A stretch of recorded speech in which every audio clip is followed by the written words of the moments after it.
સુરત શહેર police headquarters ખાતે ગણપતિ બાપ્પાની સ્થાપના કરવામાં આવી હતી। પોલીસ કમિશનર અનુપમસિંહ ગેહલોત દ્વારા પૂજા અર્ચના કરાવી। આ શુભ પ્રસંગે દરમિયાન પોલીસ અધિકારીઓ તેમજ કર્મચારીઓ મોટી સંખ્યામાં હાજર હતા। સુરત શહેર પોલીસનું હેડક્વાર્ટર આજે ભક્તિ અને ઉત્સાહથી ગુંજી ઉઠ્યું હતું। અહીં પોલીસ મુખ્યાલય પરિસરમાં શ્રદ્ધા અને ઉમંગ સાથે ગણપતિ બાપ્પાની મૂર્તિની સ્થાપના કરવામાં આવી હતી।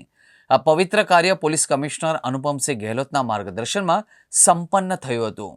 આ શુભ અવસરે પોલીસ કમિશનરે સંભારપૂર્વક ગણપતિ બાપ્પાની પૂજા અર્ચના કરી અને સર્વ ક્ષેત્રે સમૃદ્ધિ, શાંતિ અને નાગરિકોની સુરક્ષા માટે પ્રાર્થના કરી હતી। તેમણે તેમના સંદેશમાં પોલીસ દળના જવાબદારીના ભાવ અને ધર્મનિષ્ઠાને પ્રગટ કર્યો હતો। આ સમારંભ દરમિયાન પોલીસ મુખ્યાલયના વિવિધ વિભાગોના વરિષ્ઠ અધિકારીઓ, ઇન્સ્પેક્ટર, કોન્સ્ટેબલ તથા અન્ય કર્મચારીઓ ઉત્સાહપૂર્વક હાજર રહ્યા હતા।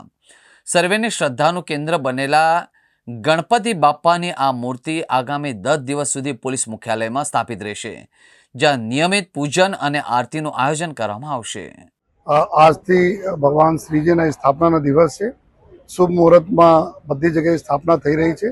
આમાં જ ભાગરૂપે અમારા પોલીસ હેડક્વાર્ટરમાં બી દર વર્ષના જેમ આ વખતે બી જો ભગવાન શ્રીજીની સ્થાપના કરવામાં આવી છે અને લગભગ શહેરમાં 1 લાખના આસપાસ જો નાની મોટી મૂર્તિઓની જો આજે સ્થાપના થઈ રહી છે અને પછી જો 1 દિવસ, 3 દિવસ, 5મે, 7મે, 9મે અને 10મે દિવસ એના અલગ અલગ જગ્યા ઉપર વિસર્જન થશે। મારી સુરત શહેર પોલીસ પરિવાર તરફથી હું તમામ આપણા નગરજનોને ખૂબ ખૂબ શુભેચ્છા આપું છું। સાથોસાથ વિનંતી પણ કરું છું કે થોડા બાળકો વગેરેને લઈને જાય છે તો થોડા તકેદારી રાખશે। જો બહુ આ વખતે દર્શનાર્થીઓની મોટી સંખ્યામાં ભીડો તમામ પંડાળોમાં રહે છે તો ત્યાં બરાબર જો વ્યવસ્થા જળવાય એના માટે પંડાળના તમામ મંડળોને બી મારી વિનંતી છે।